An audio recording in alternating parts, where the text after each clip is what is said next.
Hi guys, it's Laura. I just wanted to say a few quick words about the Say It Survivor Parent Talk. Um, so Mary and I have been taking our message to parent groups and schools and faith communities and talking to parents, first just about general awareness and what child sexual abuse is, warning signs, what to look for, statistics, and all of that sort of just regular informational stuff. But a big part of what we talk about is the importance of parental reaction to disclosure of abuse. I think so many parents think that having their child disclose sexual abuse is the worst case scenario. And while obviously that is a terrible thing to hear, it's not the worst case scenario. The worst case scenario is your child is sexually abused and they never tell you.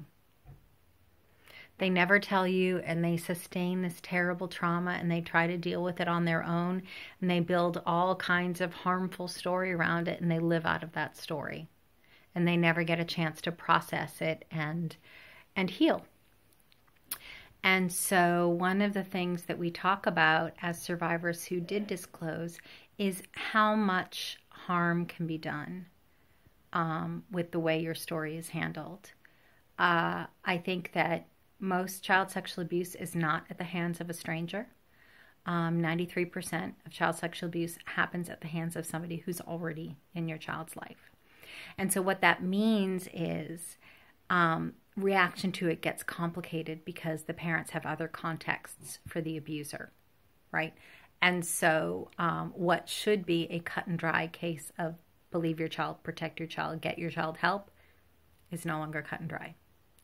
And so we talk about that, and we talk about the importance of keeping things in perspective and understanding that the way you react to your child's disclosure of abuse will inform how they feel about it. It just will.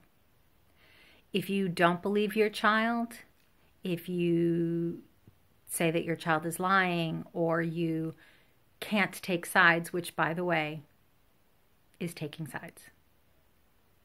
Always. It is always taking the side of the abuser. Or if you are catastrophic in your reaction, you act like it's the end of the world. If you act like it's the end of the world, your child will believe you.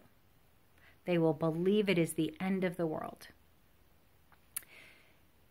There is a very big difference between reacting that way and reacting in a way that tells your child, this is a terrible thing that should never have happened to you, was absolutely not your fault, and you are protected, and you will be okay.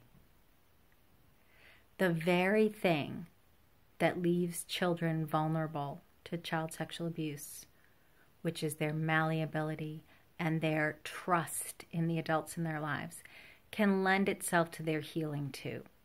Right? So if an abuser manipulates your child and abuses that faith that your child has in the adults in their lives to get them to believe things that aren't true and to put them in a position where they can be abused, that very same character trait, that trust, that belief in the adults in their lives, if you tell your child that they'll be okay and that you'll protect them and get them help, they'll believe that too.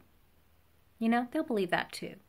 And so I think it's really important for parents to know that, when Mary and I see women 30 years later in a workshop and they're working on this trauma, the trauma is almost always about the way their abuse was handled.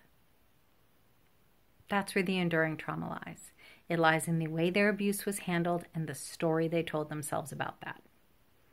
And so there is enormous power in the way you handle your child's story, and your reaction is an important part of their healing process, or not.